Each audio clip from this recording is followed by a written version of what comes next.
السلام علیکم دوستو، میں ہوں محسن رضا۔ مجھ سے اکثر یہ لوگ کڑوا سوال کرتے ہیں کہ محسن بھائی، آپ ایک چھوٹے سے گاؤں میں رہ کر اتنے بڑے خواب کیسے دیکھتے ہو؟ تو ان کو میرا ایک ہی رپلائی ہوتا ہے، success is not about where you live, success is not about where you live, it is about how you think.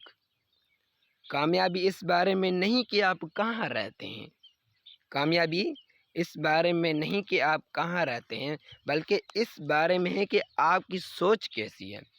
جس بھائیوں کی سوچ بڑی ہوتی ہے نا، وہی بندہ کامیاب ہوتا ہے۔ اس کا یہ مقصد نہیں ہے کہ آپ چھوٹے سے گاؤں میں ہیں تو آپ ڈاکٹر نہیں بن سکتے، آپ انجینئر نہیں بن سکتے، اب آپ کامیاب نہیں ہو سکتے، لیکن اپنے ذہن میں ایک ہی الفاظ رکھے، never give up, never give up, ہار مت ماننا۔ تو یہی الفاظ جو بندہ بار بار اپنے ذہن میں دہراتا رہتا ہے نا، وہی ایک کامیاب ہوتا ہے۔ اپنے لیے کچھ میں نے الفاظ لکھے ہیں، my village is small, my village is small but my dream are big. میرا گاؤں چھوٹا ہے لیکن میرے خواب بہت بڑے ہیں۔